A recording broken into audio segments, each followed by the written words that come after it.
Bienvenidos y bienvenidas a Referéndum, su programa de opinión y análisis político dirigido por Territorio Nacional, su canal de noticias de confianza. El día de hoy estamos muy emocionados porque estamos teniendo el primer episodio. Tenemos a nuestra primera invitada, una invitada muy especial, la maestra Tatiana Cloutier Carrillo. Muchas gracias por estar aquí con nosotros. Al contrario, qué gustazo. Imagínate nomás, Territorio Nacional, poder estar inaugurando. Gracias por darme esta oportunidad y segura estoy que les va a ir muy bien con este referéndum. Muchísimas gracias.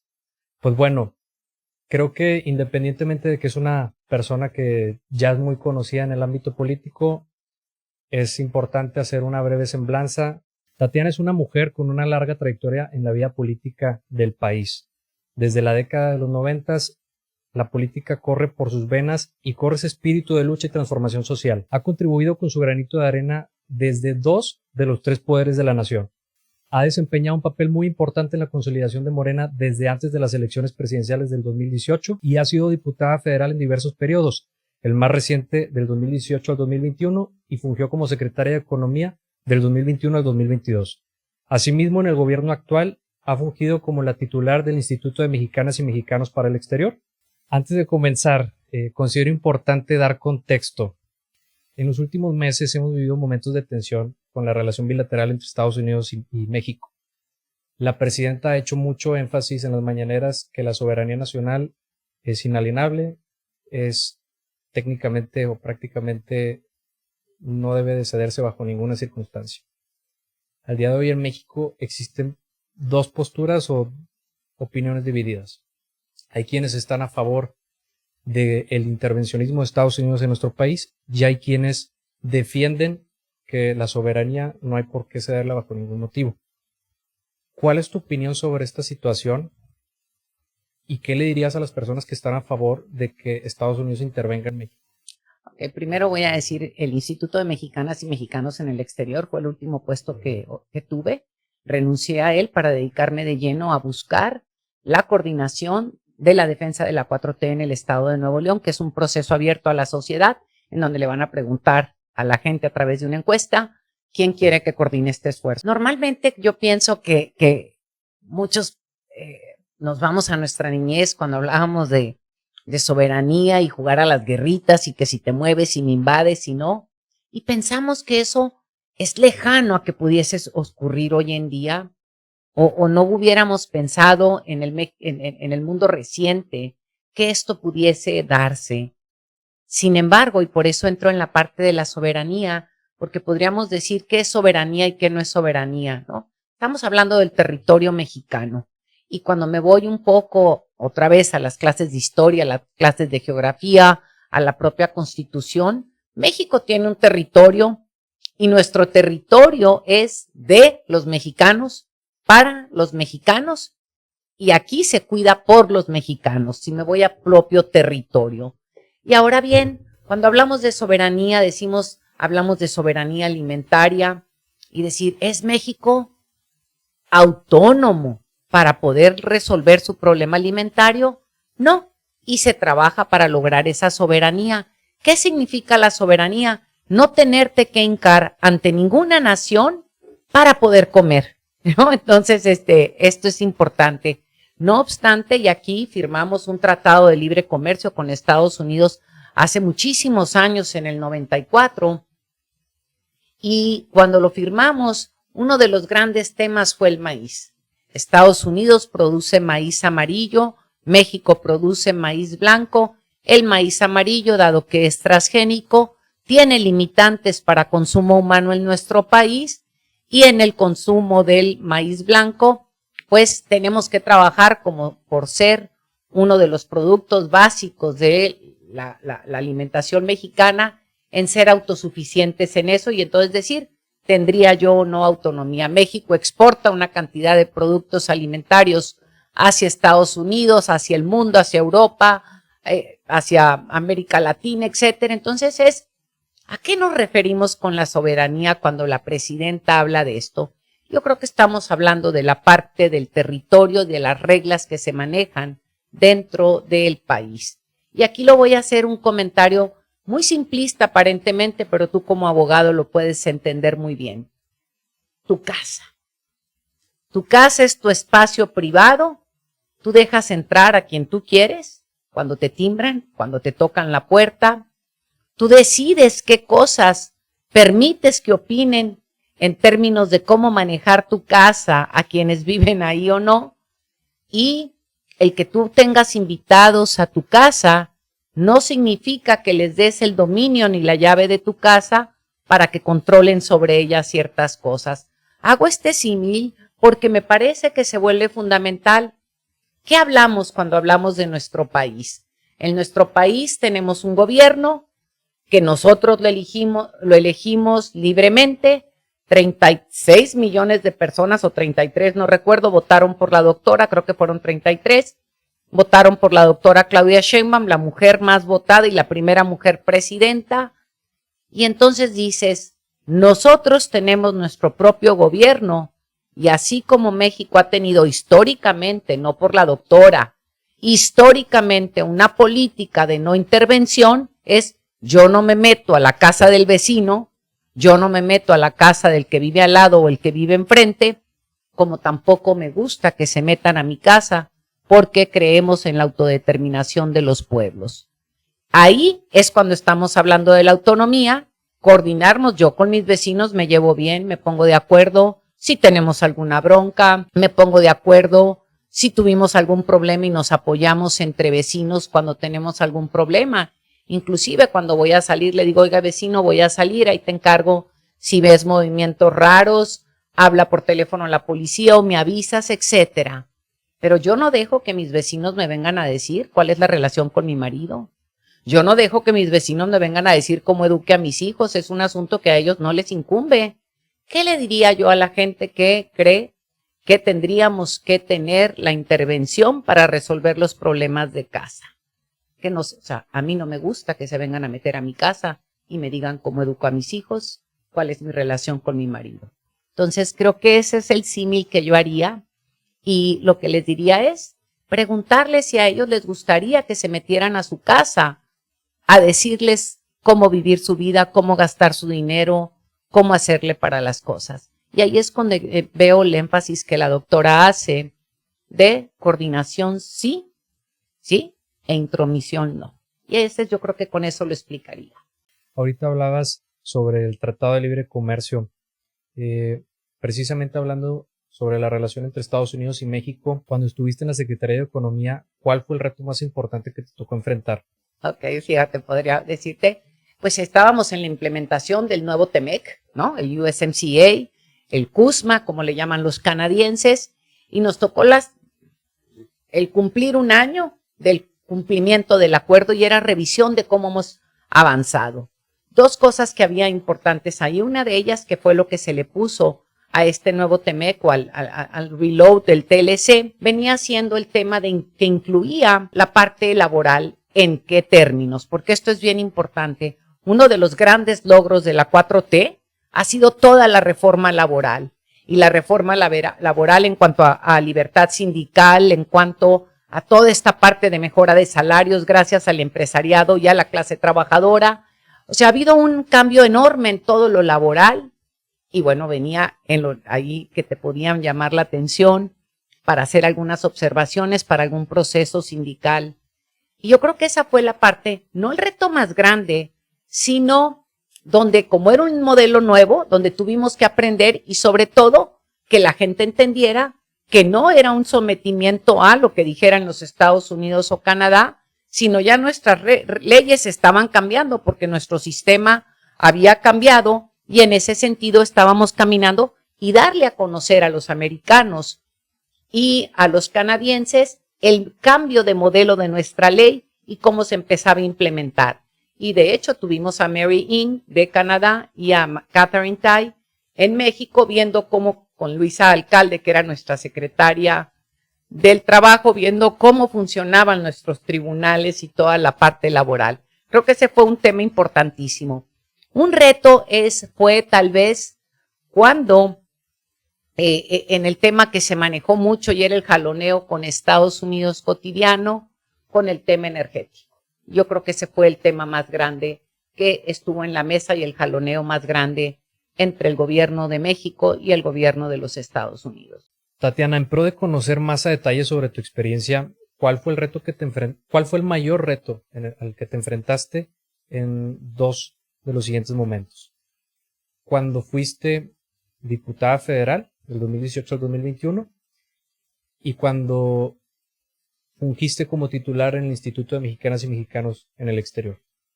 En el Instituto de Mexicanas y Mexicanos en el exterior, el reto más importante es que la gente entendiera que yo no soy, o no era, porque no soy ya, ¿sí? No era la responsable del área de protección.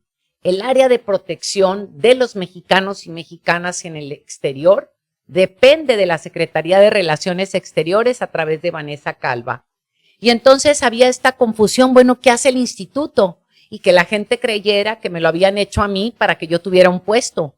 El Instituto de Mexicanas y Mexicanos en el Exterior lo crea Vicente Fox en el 2003 por un decreto. Y entonces, ¿cuál fue? Es cómo hacer que estos derechos que se tienen como mexicanos que viven en el exterior se puedan llevar a cabo a la distancia, que puedan darse a conocer y llegar a más gente y no concentrar toda la atención en los Estados Unidos, que aunque es la población mayoritaria, también hay gente que vive en Europa, ha crecido mucho, en España, en Argentina, en otros lugares del mundo, y poder potencializar esa cooperación y que los mexicanos y mexicanas en el exterior se sientan escuchados sin, y aquí lo pongo sin, porque hay algunos que buscan tener más derechos de quienes estamos en México. Creo que ahí hay confusiones y esa parte fue uno de los retos mayores, número uno. Por otro lado, como legisladora yo creo que el reto mayor fue cómo hacer entender especialmente a lo mejor a la oposición, ¿no? Que legislar no tiene que ver con oponerte a algo, sino con proponer. Y poder hacer entender a la oposición que estaba muy limitada en sus propuestas, que no era nomás el no, sino cómo puedo negociar. Y cuando digo negociar, a la Cámara de Diputados se va a negociar propuestas legislativas. Pero como no tenían propuesta, era no. Entonces, ¿cómo negociar ante lo que no puedes negociar? Porque es no o sí, pues está cañón. Ahorita me gustaría regresarme tantito al tema sobre el instituto, porque como tú bien dices, hay algo de confusión con la gente al respecto y quería preguntarte, ¿cuál es el principal problema que enfrentan los mexicanos fuera del país que nosotros que estamos aquí dentro del mismo, pues desconocemos? O sea, ¿qué es lo que...? Te voy a decir por regiones, fíjate. Digo, ahorita en Estados Unidos es evidente cuál es, ¿no? En Estados Unidos tiene un gobierno que los ha acechado, que quiere tratarlos de una manera criminalizándonos a todos los mexicanos y mexicanas que viven en Estados Unidos, como que fueran delincuentes todos, y creo que ese es el mayor reto que ahorita enfrentan, más una división y un señalamiento de criminalizarlos independientemente de su estatus migratorio. Creo que ese es el primer reto en Estados Unidos hoy en día. Me voy a Europa. En Europa, fíjate nomás, es algo que no lo vas a creer. Las mujeres que viven en Europa, que están casadas o estuvieron casadas con un europeo, la violencia doméstica. Que esto no lo hubiéramos pensado, ¿verdad? En América del Sur, depende en qué, por ejemplo, en Guatemala, la frontera, pues esta parte de una frontera muy porosa que van y vienen y mucha gente sin papeles de ningún lado. Entonces, ¿cómo reconocer y hacerles entender la importancia que tiene que tengan sus papeles en orden, independientemente de si tienen una o dos nacionalidades? Si me voy más para el sur, o sea, más para América del Sur, los retos es cómo poder tener acceso a más cultura nuestra y más vinculación académicamente, más vinculación en términos de intercambio comercial, a pesar de que tenemos la Alianza del Pacífico, que se incluya más pymes en todas estas ires y venires, y que México voltee más a integrarse con ellos, no solamente hacia el norte. Si estamos hablando con Canadá, pues tenemos trabajadores temporales, tenemos un trabajo extraordinario que se ha hecho a lo largo de muchos años de trabajadores temporales en Canadá, y a veces, como es tan bueno el programa, que se tienda a minimizar los abusos que se dan con algunas personas mexicanas. Y un tema que yo creo que crece en el mundo entero es el tema de la salud mental. Hay un dolor al migrar y hay una nueva adaptación, que se vive un estrés migratorio, y que eso te lleva a que en la nueva adaptación a un espacio donde vives te cambia y te crea, pues tienes que tener una atención emocional. Y el instituto lo ha hecho, y lo ha hecho de una manera muy interesante a través de colaboraciones con la UNAM y con la Ibero, universidades muy prestigiadas que han dado y han puesto al servicio de los mexicanos y mexicanas en el exterior el trabajo de acompañamiento emocional. Respecto a los 2 sexenios en los que has participado en la función pública, ¿qué destacas como principales logros? Obviamente contemplando que el de la presidenta aún no concluye, pero hasta la fecha, ¿qué se pudiera destacar también? Pues mira, ¿qué te puedo decir? Yo creo que en el sexenio de Andrés, uno de los grandes logros, y que es un sello de la 4T, es el tema de la política de derechos en términos de el apoyo a los adultos mayores, el apoyo a niños y niñas con discapacidad. De la presidenta entraría en el apoyo a las becas Rita Cetina, el hacer que la educación sea un derecho y crecer la educación media superior con cobertura para más personas. En cuanto a la política laboral cubre a los dos, cubre empezando con Andrés, en donde tenemos esta parte de aumento al salario mínimo, y que sigue creciendo ahorita con la doctora, donde en los últimos 8 años ha crecido un 153%, es un chorro. En la frontera ha crecido más, pero también esta parte de la libertad sindical, que es un gran logro, y 2 cosas que una viene con la doctora, el incluir a los trabajadores de plataformas en la ley, que los trabajadores de plataforma tengan estos derechos. Con Andrés me regreso, que viene siendo la parte de el no al outsourcing y la obligación de la repartición de utilidades. Creo que estos son unos logros inimaginables y son maravillosos en muchos sentidos, y esto ha hecho que la gente traiga dinero en las bolsas y que se crezca de alguna manera importante en las economías locales. Por otro lado, podría decirte que en los logros de la doctora ahorita, y entendiendo lo complejo que es, la baja en homicidios dolosos, la reestructuración de la Guardia Nacional y de las maneras de atender la violencia doméstica y la violencia contra las mujeres o la violencia de género. Creo que este es un tema súper importante, el haber elevado al rango de secretaría la Secretaría de las Mujeres.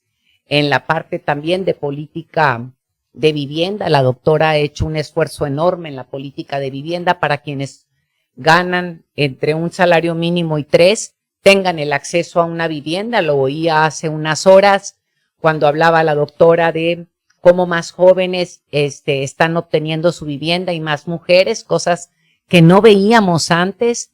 También con Andrés Manuel se logró el lograr muchísimos espacios de recuperación para conservación de lo que viene siendo el medio ambiente, áreas naturales protegidas, se crecieron de una manera súper importante. Los derechos de los indígenas, que es otro tema enorme en lo cual se ha puesto un rostro distinto desde los 2 gobiernos. Con uno se dio el inicio, con el otro se asienta ya este derecho, esta política industrial que se crea y que ahora viene caminando como el Plan México, con una ruta de por dónde queremos caminar, el tener ya una ley de inversión mixta para que la iniciativa privada sepa dónde están sus límites y dónde están sus ventajas para competir y para entrar a invertir. Creo que estos son de algunos de los logros que se han tenido muy importantes a lo largo y a lo ancho de estos años. Sin duda, los programas sociales ha sido un tema que ha marcado la cuarta transformación. Los programas sociales sabemos que han existido desde hace muchísimos sexenios, de hecho lo normal es que existan, pero justamente, ¿qué le dirías a las personas que critican y están en contra de los programas sociales de Morena, pero que si ven programas sociales aplicados en el extranjero o en cualquier país extranjero, lo aplauden? Fíjate, híjole, yo creo que es quien lo dice y a partir de mi escuchar, qué es lo que apruebo o no. voy a hacer una blasfemia para aquellos que son católicos, de los cuales soy, pero yo no me siento en blasfemia. Cuando el Papa Francisco saca la encíclica, tú leías la encíclica y parecía que estabas oyendo mucho de lo que Andrés Manuel hablaba, de que por el bien de todos, primero los pobres, la importancia que tenía de involucrarse en la vida pública, del despertar de la sociedad, de que poder atender a aquel que se ha quedado atrás. Y ahorita con el Papa León, saca también comentarios en donde dices, sí, el tema de la paz, o sea, hay una cosa que se vuelve fundamental en decir, híjole, si tú no atiendes lo que históricamente se ha quedado atrás por cuestiones humanitarias, por cuestiones de conveniencia como país, entonces, ¿qué les diría a muchos de ellos? Y me da mucha risa, porque aplauden muchas cosas, como dices, cuando se hacen en el exterior, pero cuando las haces quien te cae mal o por quien no votaste, te molestan. Pero hablemos de esto. Lo más importante en los programas sociales es que se han convertido en derechos. Y cuando estos se convierten en derechos, cambia la perspectiva en la que nos vemos tú y yo, y tú como abogado lo entiendes perfecto. No es lo mismo que yo te venga y te diga, oye, me regalas algo porque ya me voy, ya no voy a trabajar aquí, me das algo porque ya me voy y pues ya, a que yo te diga, te corresponde por ley pagarme tanto. Y yo creo que ahí hay un cambio enorme en esta manera, porque inclusive cuando hablamos de derechos, la manera en que tú y yo nos vemos es distinta.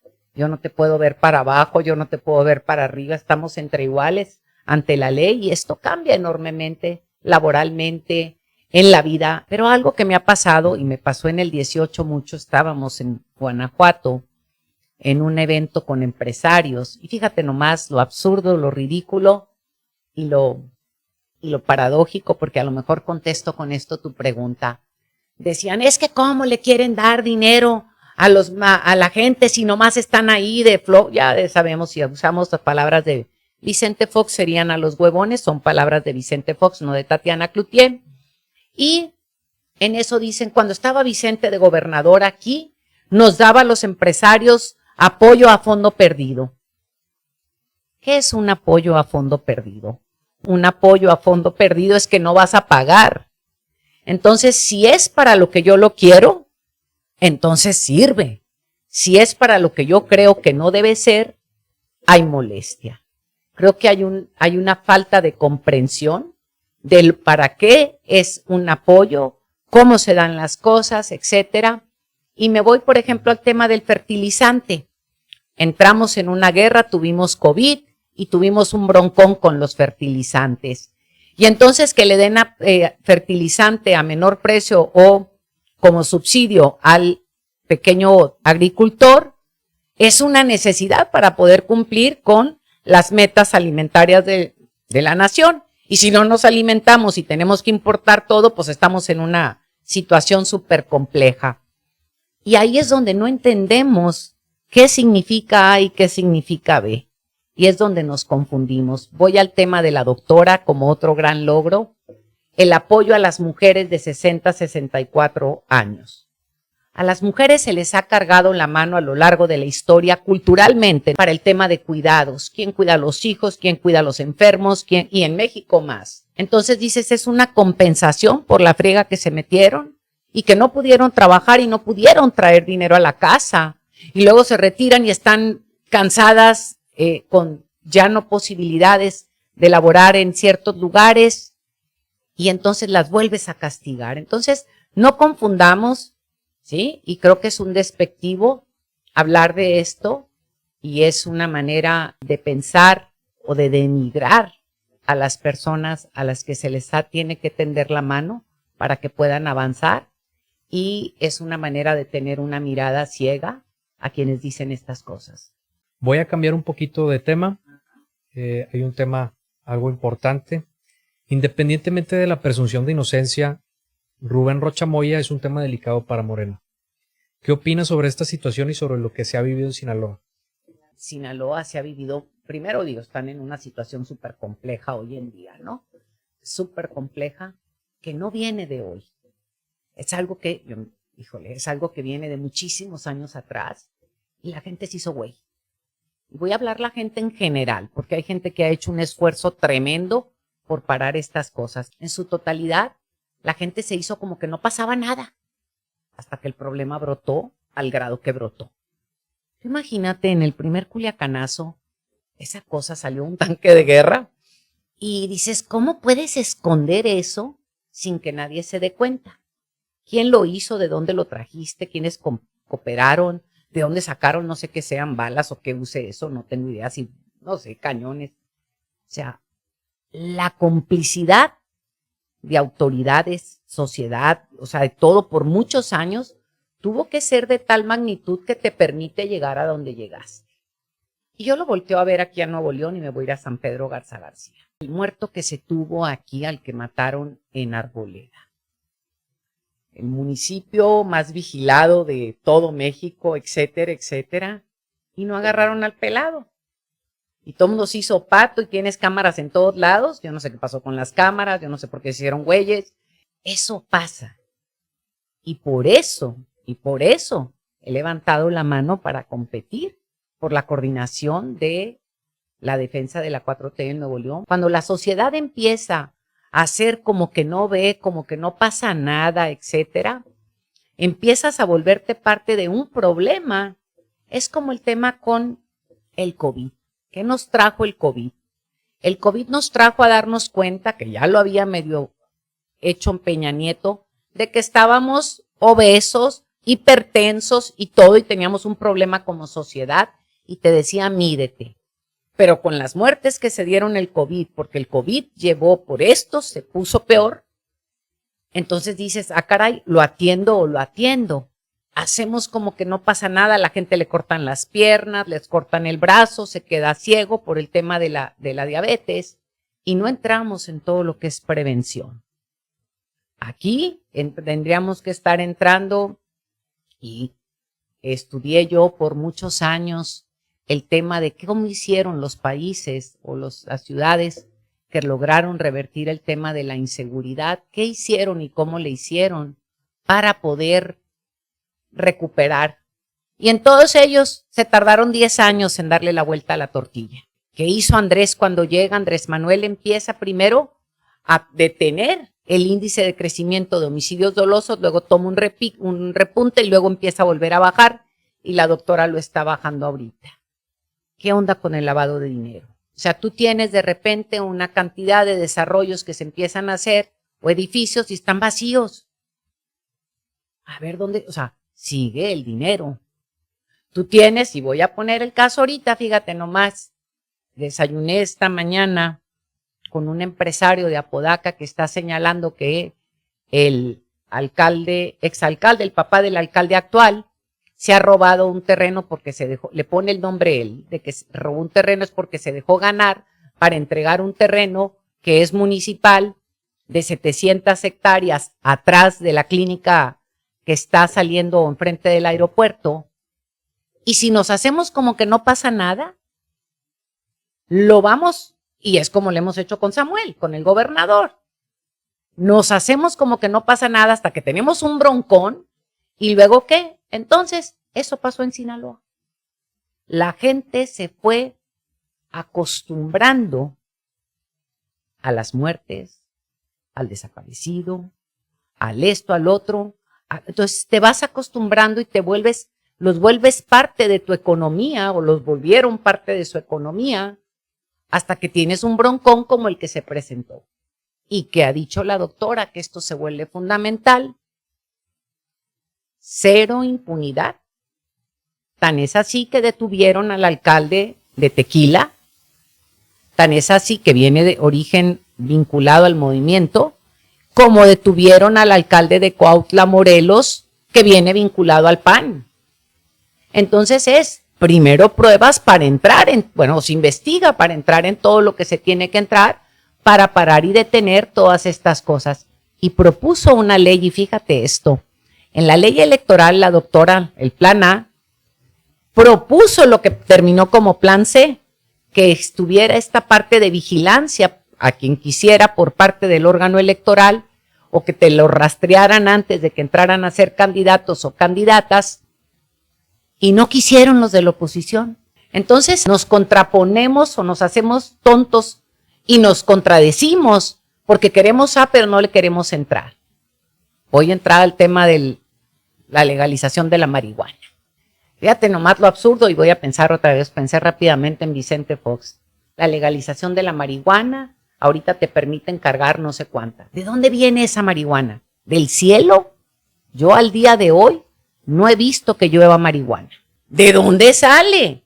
Y entonces legalizas una parte, pero no le das entrada a la otra, o no tienes un programa para atenderte el todo, y luego ahí andamos ahorita, que todo el mundo anda comprando CBD, etcétera, etcétera. ¿De dónde viene eso? Entonces, dejemos los dobles lenguajes, atendamos los temas y hablemos de lo que tenemos que hablar, y cero impunidad. Y empecemos por donde tenemos que tener cero impunidad en el estado de Nuevo León para quien ha estado haciendo mal uso del dinero público. Prácticamente dejar la tibieza, o sea, agarrar el toro por los cuernos. Totalmente, ¿no? El que, o sea, hacerte tonto te alcanza. La vida te alcanza. Sí, el agua va subiendo hasta que copelas o cuello. Otro tema muy interesante que es reciente. El 7 de junio se llevaron a cabo elecciones para elegir los curules en el Congreso Local de Coahuila. Sabemos que el resultado favoreció bastante al PRI. Se podría decir que en su totalidad. ¿Tú ves viable que eso pueda ocurrir en Nuevo León? ¿Qué opinas de lo que sucedió? No veo viable que pueda ocurrir en Nuevo León. Las realidades en Nuevo León son totalmente distintas y ahorita me voy a Coahuila. Nuevo León, fíjate, ha sido uno de los estados donde la población es súper observadora, por llamarlo así, y vota hasta diferenciado. La 4T ha ido creciendo desde el 2018 ahorita, o del 2006, la doctora gana con todo el paquete de la coalición, con más de 1 millón de votos. Sí, que no lo tuvo, ¿sí? Entonces, ¿qué vas viendo? Andrés tuvo en el 2006 200 y ve hasta dónde llegó, ¿no? También vemos que a Samuel no le dieron a MC, porque no es a Samuel. A MC no le dieron ni un curul en Nuevo León. PRI, PAN obtuvieron curules, Morena obtuvo curules, y luego tienen los de representación proporcional y nadie logró la mayoría. La gente del Nuevo León les dijo, pónganse de acuerdo para caminar. O sea, ese es el mensaje que manda la población. Y por otro lado, si nos vamos al área metropolitana, tenemos alcaldes de todos colores y sabores. Entonces creo que esto te habla mucho de que la gente aquí tiene otra manera de tomar decisiones. Y pensemos en lo siguiente, por lo que entendería yo es que Manolo habrá hecho o estará haciendo, no lo sé, un trabajo que la sociedad considera que sea bueno, por un lado. Habría que preguntarnos si mandamos buenos perfiles o no. Habría que preguntarnos, y eso no significa, porque lo dijo el coordinador de la bancada de Morena en el Congreso Federal, detuvieron a candidatos. ¿Sí? Entonces, creo que hay, no creo que sí, o sea, no creo que el resultado se revierta, pero no creo que todos los curules se ganaron limpios. Para las personas que creen en que Morena no debe entrar a Nuevo León, ¿por qué Morena es la mejor opción para Nuevo León o por qué es una buena opción? Tenemos un estado que lleva 4 sexenios que si fuera resbaladero, ya hubieran salido hasta del cuadro. Empezamos con Nati. Comete fraude económico, le roba al Estado mexicano, o sea, a Nuevo León, a través del Fórum de las Culturas. Ahorita, de hecho, un hijo de él es el que está involucrado en la venta de este terreno, que pues no es venta de terreno, porque es el robo del terreno del que estamos hablando en Apodaca, ¿no? Pero bueno. Luego dijimos, no, hombre, qué mal. Y viene el niño guapo, ¿no? Rodrigo Medina. Guapo para los que decían, pero ahí viene el niño guapo. Y entonces salió peor. Y dijimos, no nos puede ir peor. Y llega el Pony, ¿no? Y ay, caray. Y nos va peor. Y dijimos, ya no nos puede ir peor. Y llega Samuel. Y nos está yendo peor. Nos puede ir peor si no tomamos el toro por los cuernos. Y por eso yo he dicho que requerimos un cambio importantísimo en el Estado y necesitamos ver cuáles son las opciones que se tienen. Y si queremos más de lo mismo, y queremos que nos manden a la señora del señor, en donde dices esto sería caótico, porque no podemos seguir gobernando y no podemos seguir teniendo un gobierno frívolo. Otra vez, queremos entretenimiento, que lo contraten las estrellas, ¿no? El canal de las estrellas, que lo contrate o sea, sí, para eso hay con qué. Y nos divertimos todos, ¿no? Incluyéndome. Pero para gobernar, no, fíjate, Nuevo León tiene, yo lo comparo hoy en día como una mesa con 3 patas. Tiene una fuerza empleadora tremendamente pujante que ha sacado a Nuevo León adelante.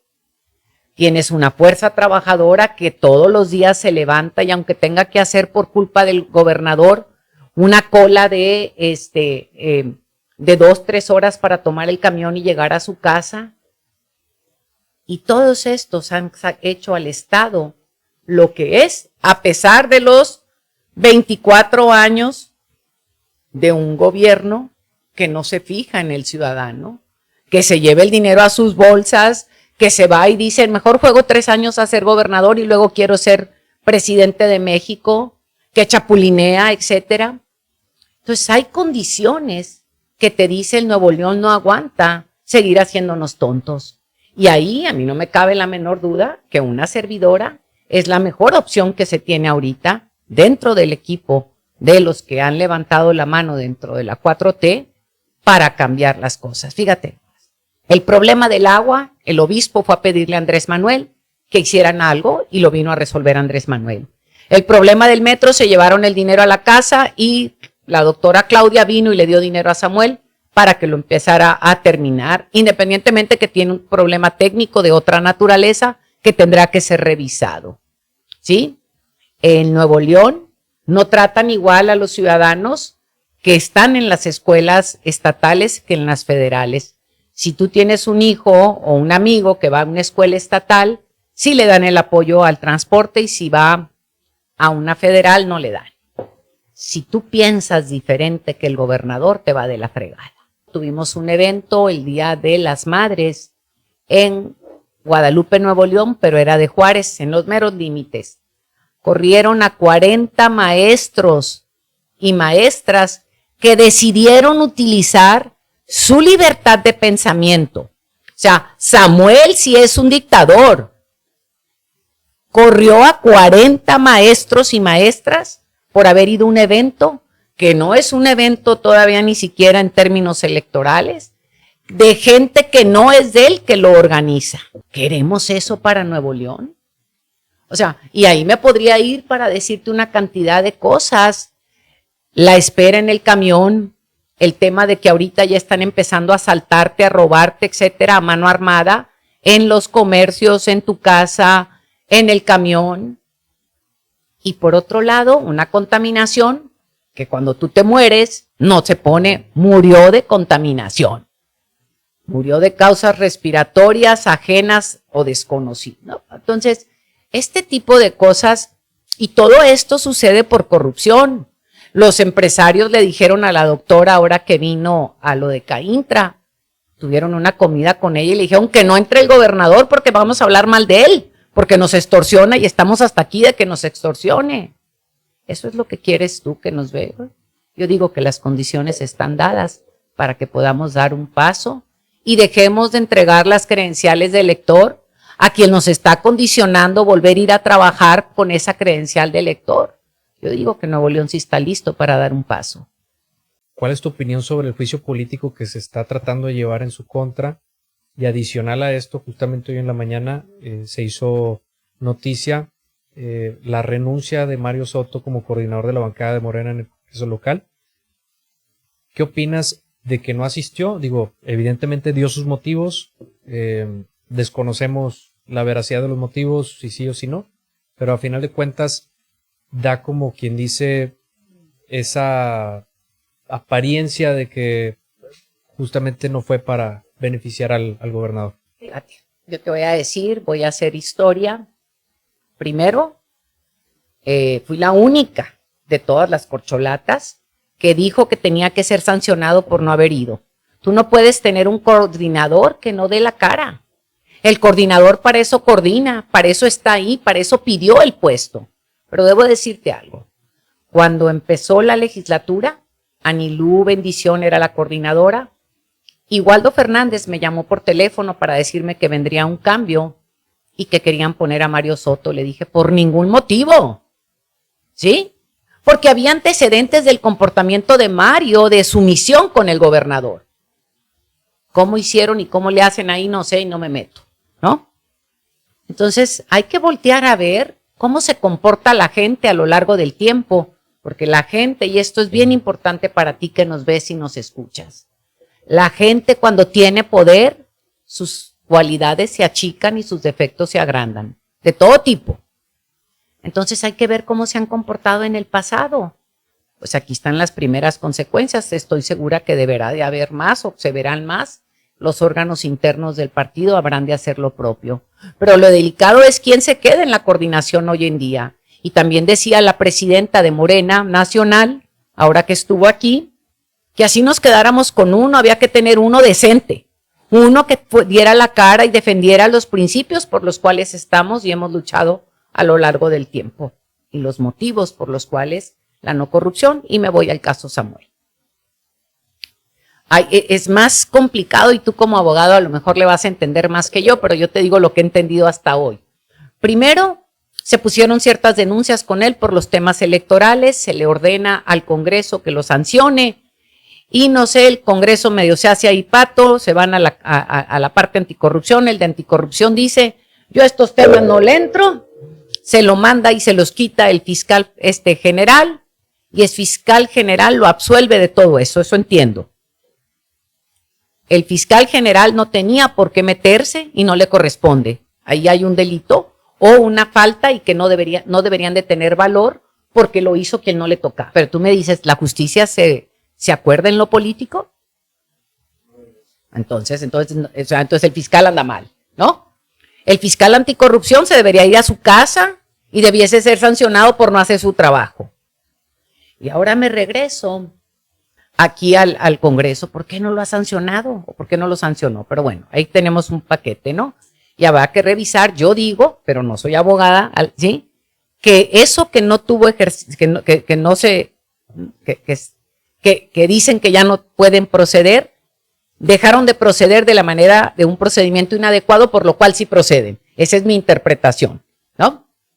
La segunda, pusimos una denuncia en la Fiscalía por la supuesta triangulación de recursos del gobierno al despacho del gobernador, o de la familia del gobernador, o del papá del gobernador, o del gobernador mismo, en donde él es socio. Y entonces eso se tiene que investigar. Se tiene que cuidar de no convertir al gobernador en un mártir, porque no es un mártir. Es un tipo que se ha llevado tu recurso, mis impuestos, a su bolsillo personal. Y lo hemos visto a través de diferentes mecanismos, ¿no? El terreno de Chipinque, el terreno no sé dónde más, lo hemos visto en pagar para su promoción, lo hemos visto en traerle a la mamá a su consentida, ¿cómo se llama esta cantante? Que no, la historia ya no me quiero ni meter. Y lo hemos visto en no hacer las obras que se tienen que hacer, sino a su modo y a su forma. Corrieron en la Secretaría de Inclusión, corrieron a 500 personas con toda la violación de sus propios derechos, porque lo que quieren es un plan electoral en el cual ya entró Arreata y ahora pues dejó allá herencias en Juárez. Y este mugrero es lo que tú y yo padecemos, a pesar de que tú te levantas temprano porque quieres mejorar y que empleas gente y el trabajador tuyo llega y todo, y esta pata del gobierno está coja. Entonces, ¿qué pienso?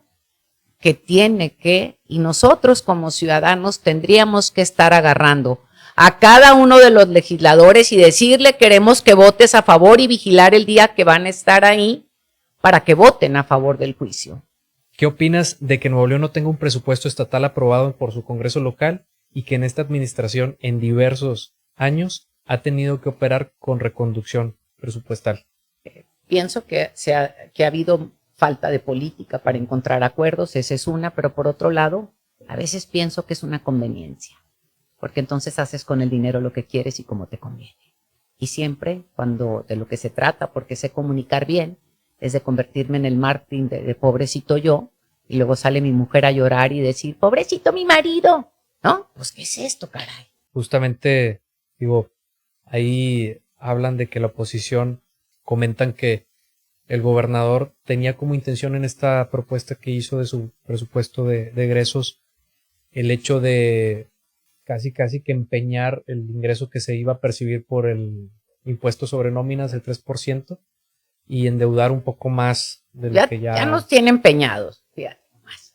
Desde Nati se tiene, si no mal recuerdo, y no sé si ya se haya hecho una renegociación de esto, valdría la pena que entrevistaras al ex tesorero, porque a través de la red de autopistas del estado se tiene como amortiguada la deuda o por ahí se paga, ¿no? Pero fíjate nomás lo que el gobernador hace hoy en día. Cuando tú vas al aeropuerto y que sí te cobraban, nosotros estuvimos friegue y friegue para que no cobraran y ya no cobran. Así que logramos que a la gente no le cobraran. ¿Por qué no? Porque estaba cerrada o está cerrada, Miguel Alemán, cerrada entre comillas, porque la tienen estrangulada por el desorden todavía no terminado del metro. Y entonces decíamos, si tú no tienes cómo circule yo bien por acá, pues no me cobres acá mientras esto. Y te daban un boletito cuando nos cobraban, te decía que solo efectivo. Un boletito pinchurriento que decía Puente X, Puente Y, Puente Z. Y con una palomita le ponían y te cobraban. No sé si te tocó, ¿no? Entonces dices, como en la feria, ¿te acuerdas cuando ibas a la feria del colegio? Y que te daban un boletito ahí, pagabas ahí, ¿no? Así es. Igualito que la kermés para llevarse el dinero a sus bolsillos y usarlo como quiere. Y por otro lado pues claro que se quería endeudar más. Ahorita acaban de perder un caso contra Agua y Drenaje. Agua y Drenaje perdió un caso contra un particular que curiosamente está vinculado con el terreno de Apodaca, que es el terreno que donde está el hijo de Nati, que entonces hay aquí un montón de cosas, dices, ¿se dejan perder o no se dejan perder para sacar dinero por otro lado o no? Pongo un interrogante y habrá que investigar. Pero lo que yo estoy viendo es que no tiene empacho y lo que le urge es dinero para ganar el proceso electoral que viene a billetazos y por eso te piden tu credencial de elector y te dicen y te condicionan. Y una sección de maestros, o digo la Secretaría de Educación le ha hecho el caldo gordo para que quien piense y se presente en un evento distinto al de ellos sea corrido. Maquío, Manuel J. Cloutier. ¿Qué destacas de tu padre y con qué te quedas de esos valores a la hora de hacer política? Maquío, un hombre maravilloso, enamorado de su país, entregado a ello. ¿Con qué me quedo? 3 frases que Maquío decía, fíjate nomás. Una de ellas decía que te involucraras en la política y decía, ¿sí? Dice, participa en la trinchera que te dé la gana, pero haz algo porque México va a cambiar contigo, sin ti o a pesar de ti, pero va a cambiar. La otra decía, dejemos de ser habitantes y convertámonos en ciudadanos. El habitante, decía Maquío, es el que nace, crece y muere. Yo le agrego que el que no roba oxígeno. Y que el ciudadano, decía Maquío, es el que se involucra y hace que las cosas sucedan hacia donde quiere que sucedan en favor del todo. Y ahí es donde necesitamos más ciudadanos, no importa si pintados de un color o no, sino bajo una causa única que se llama México. Y por otro lado tenía otra frase también maravillosa que decía que si tú no te metes con la política se termina metiendo contigo. Y eso se los digo a los jóvenes, porque los jóvenes dicen, es que a mí no me importa la política. Si tú no te metes con la política se mete contigo porque te cobra impuestos. Tú vas, compras una cheve, ya pagaste impuestos. Tú vas, pones gasolina, pues ya pagaste impuestos. Entonces, de hecho, hoy, fíjate, hablando ahorita que decías que si los logros, te decía yo que la doctora con el tema de vivienda logró esto de que los jóvenes puedan tener vivienda. Ahorita los jóvenes sí, no pueden pagar una vivienda, algunos de ellos, y por eso este programa se vuelve importante. Entonces, si tú no te metes con la política se mete contigo. Con eso me quedo de Maquío. ¿Cómo está la relación de Tatiana Cloutier con el G10 de Nuevo León? Conozco a muchos de ellos, creo que a todos, sí, creo que a todos. Como secretaria de Economía me tocó atender a muchos de ellos, resolverles problemas importantes. Me tocó lidiar o convivir con muchos de ellos también más de cerca. Y por otro lado, pues gracias al trabajo de muchos de ellos, directa o indirectamente, con muchos otros empresarios, sacamos adelante la política industrial. Entonces yo te digo, yo veo una relación bien, no te digo que voy todos los días y me pico la panza con ellos, claro que no, digo, pero es una relación de respeto cordial en donde saben que cuentan con una mujer honesta, que lo vieron y a las pruebas me remito porque lo vivieron cuando estuve en Secretaría de Economía, y una mujer que sabe resolver. Una pregunta que no tiene que ver con política. ¿Cuál es su pronóstico para este torneo en el que somos anfitriones? ¿Cuarto, quinto o sexto partido? A ver, el que viene ahorita del jueves. Sí, el del jueves que vamos a tener este jueves que jugamos en la noche a las 7, creo. Bueno, prácticamente el torneo en general. El torneo en general, pues yo digo que sí pasamos, sí libramos la primera etapa sin ningún problema. Muy bien, cuarto partido prácticamente. Ya para concluir, Tatiana, ¿hay algún mensaje que te gustaría compartir con la gente de Nuevo León? Sí, explicarles una vez más con lo que empecé. Morena o la 4T tiene un proceso abierto súper democrático para que tú que nos ves y nos escuchas hoy, elijas y decidas quién te interesa que coordine la defensa de la 4T en Nuevo León. Y si tú dices, yo no soy pro 4T, etcétera, te conviene que te involucres y elijas a la mejor. ¿Por qué? Porque eso va a obligar a los otros a elegir mejores perfiles. Porque Nuevo León merece que por primera vez en muchos años podamos tomar decisiones entre los mejores y no entre los peores. Eso es lo que yo le diría a quien hoy nos ve y hoy nos escucha. Te agradecemos mucho por compartir tu conocimiento, tus opiniones. Pues cuando gustes es un placer recibirte. Felicidades a ustedes por abrir este espacio, no solamente a Tatiana ahorita porque va a estar empezando, sino abrirlo para que la gente tenga más información. Referéndum es un espacio para efecto de dar a conocer desde otra perspectiva los diversos actores políticos que hay en nuestro país. Suscríbanse y estén pendientes de las entrevistas que vamos a estar compartiendo. Muchas gracias.